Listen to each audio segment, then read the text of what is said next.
ঘটনায় টাকা বহু রকম হারিয়ে গেছে, মানে বাজে অবস্থা, মানে যা অবস্থা মানে আপনি জানেন না। মানে এটাতে আপনার যে কি হবে, মানে টাকাটা যে উঠবে কিনা, যেহেতু ব্যাংকই দেখে বসেছে। এবার টাকাটা তো ওঠা দূরের কথা, আমাকে আক্রমণ করছে, আমাকে ভয় দেখাচ্ছে, অ্যাকশন দিবে, এই করে ওখানে গেলে আপনার গ্রস মিসকন্ডাক্ট এইসব। তার ফলে আমি অসুস্থ হয়ে বাড়িতে এখন ছুটি নিয়ে বসে আছি, এই অবস্থা। শোনেন, আমি ঘটনাটা জেনে আপনাকে ফোন করতাম যে এরকম ঘটনা কিন্তু ঘটেছে। আপনাকে ব্যাংক পরিষ্কার বলছে কাস্টমারের কোনো ফল্ট নেই, কোনো ফল্ট নেই।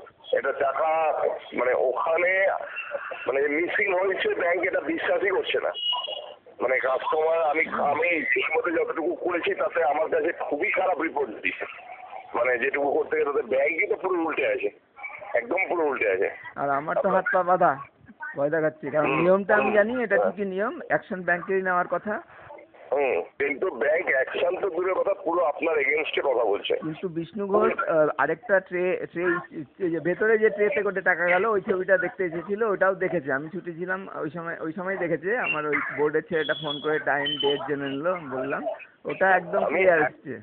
আমি একটা জিনিস অবাক হয়ে যাচ্ছি যে ব্যাংক কেন এটাতে জিনিসটাকে চাপা দিতে চাইছে, এটা আমার মাথায় ঢুকছে না কিছুতেই। এটাই আমার ব্রেনে ঢুকছে না। আপনাকে আমি বলবো না, কিন্তু ব্যাপারটা ব্যাংক খুবই খারাপ অবস্থায় মানে আছে আপনার পিছনে, মানে পুরোটাই আপনার ক্ষতি করার জন্য এই জিনিসটা পুরো চেপে দেওয়া হয়। মানে এই হচ্ছে ব্যাংকের। এই ক্ষেত্রে সঞ্জীব দা এসছে, দেখি সঞ্জীব দার সঙ্গে একবার বসি আমি, সঞ্জীব দাকে দিই, মানে বুঝিয়ে বাজিয়ে। এখন ব্যাংকের দিক থেকে যদি প্রেশারটা থাকতো না, টাকাটা পেতে কিছু অসুবিধা হবে না, কিন্তু ব্যাংক একদম উল্টো লাইনের কথা বলছে। কেউ বুঝি করছে না, ইউনিয়নও চুপচাপ বসে আছে, কি মুশকিল বুঝতে পারছি না। সবাই পুরো ডেট এগেন্স্ট এটার ব্যাপারে। আমি আপনাকে দেখো যদি হয় আমার ওই দেখি প্রুফ দেখিয়ে দিতে পারবো।